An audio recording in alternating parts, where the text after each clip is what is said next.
Senadora tenta panfletar a favor de Lula, só que ela esquece de um detalhe: o fim do mundo, ou pelo menos o fim do Brasil. Eu sou Marcelo Pontes e este é o Verdade Política, um canal que busca revelar o filme preto e branco da nossa política.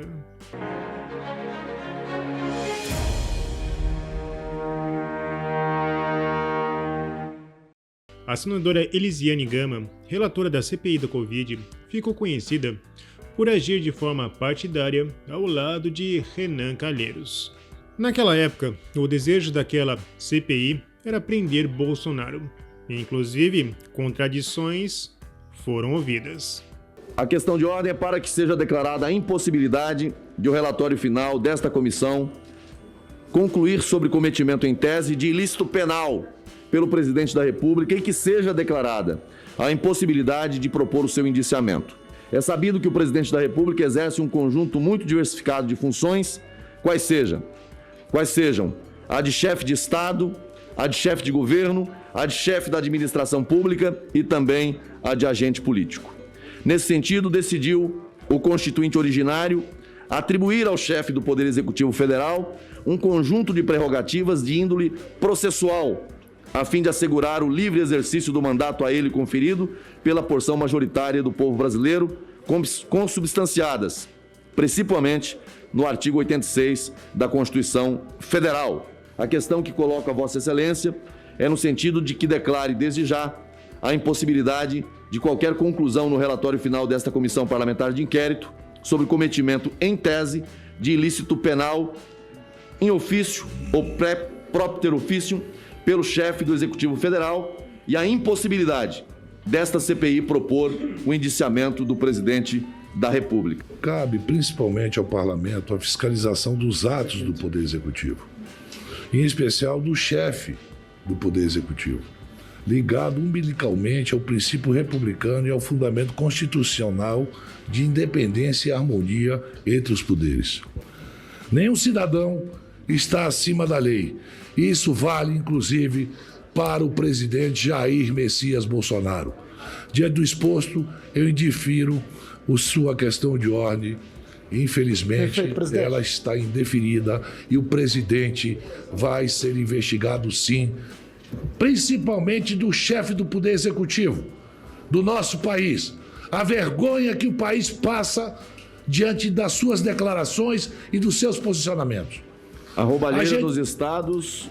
Vossa Excelência, daqui a pouco eu vou lhe responder. Pergunte para a senadora Soraya se ela não fez o dever de casa. Aí a separação de poderes está correta. Tá? Então veja bem. Presidente, a senadora que se diz evangélica sempre foi apoiadora de Lula e continua sendo. No X, a plataforma mais amada pela esquerda, ela afirmou: aviso a quem está preocupado se os Estados Unidos vão se transformar ou não no Brasil. Por aqui, as coisas estão muito bem. O FMI revisou os números. Devemos crescer 3% em 2024. Quem está fora e quiser voltar, nosso Brasil recebe de braços abertos seus nacionais. Se ela soubesse que tem mais gente saindo do Brasil do que entrando. Bom, esta provocação foi muito rasa, porque os Estados Unidos estão a anos-luz do Brasil. Nossos irmãos norte-americanos frequentemente aplicam uma porcentagem de cerca de 12 a 14% do PIB em gastos públicos. E isso é muito inferior ao mundo, que aplica mais de 20%. Ou o Brasil, que em 2022 já havia batido 46%. Mas em números absolutos, como o PIB dos Estados Unidos é gigantesco, o social é muito maior que o nosso PIB. No Brasil, o resultado geral é um per capita baixo, ou seja, temos um governo relativamente rico e pessoas muito pobres. No gráfico, ficamos longe dos Estados Unidos e até perdemos feio para a Argentina. Mas é no gráfico de saneamento básico que fica a grande diferença. O Brasil literalmente come merda em alguns lugares. Já nos Estados Unidos, a cobertura é de 100% há décadas.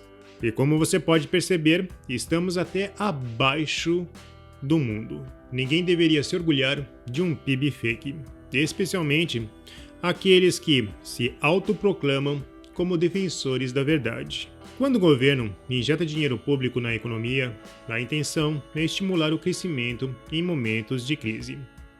A tão falada política anticíclica keynesianista. No curto prazo, isso pode gerar aumento na demanda. Porém, ela é totalmente artificial. É como querer encher uma piscina retirando água do fundo desta mesma piscina. Mas a ilusão de que a piscina está sendo enchida um dia acaba. E incrivelmente, a senadora esqueceu de ler a segunda página desta informação, que apontou que o FMI piorou a projeção da dívida pública do Brasil. E o tão sonhado déficit zero, que era prometido em 2024, só venha com equilíbrio fiscal em 2027, caso se algum santo ajudar. Todas as projeções estão apontando para uma política anticíclica, ou seja, a ilusão vai acabar em 2025. Foi assim nos anos de 2010 e 2011. Em 2012 e 2013, a coisa descambou.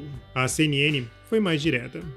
Se esse cenário se materializar, será o pior quadro fiscal no Brasil desde 2020. Quando a situação das contas públicas foi agravada pelos gastos na pandemia. E muitos economistas já falam em algo muito pior do que a pandemia. Na Infomoney, a projeção é mais sombria. Conforme o organismo, a deterioração fiscal será gradual no país. O fundo vê o peso da dívida pública no PIB doméstico chegando a 87,6% neste ano, pior do que sua estimativa anterior, de 86,7%, divulgada em abril. No próximo ano, o indicador deve chegar a 92%. Alerta! Ou seja, a piora do quadro está sendo progressiva. E mais uma vez, o próximo presidente vai pegar um país literalmente todo cagado.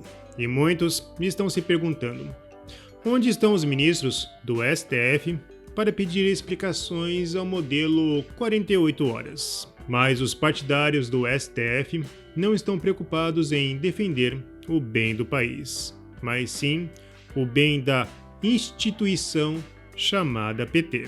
Gilmar Mendes voltou a ameaçar o Congresso, em uma fala que poderia ter saído da boca do poderoso chefão. Muito perigoso estimular a postura do Congresso Nacional no momento que estamos vivendo. Ele ressaltou ainda que o avanço remete a medidas da ditadura de Getúlio Vargas, na década de 1930. Definitivamente, no STF não tem espelhos. E olha que estamos falando do ministro que, dias atrás, afirmou que o empichado vai avaliar se o seu impeachment é válido ou não. E se você ainda tem dúvidas sobre o atual quadro, deixo aqui um áudio da previsão feita pelo jornalista Paulo Eduardo Martins em 2009.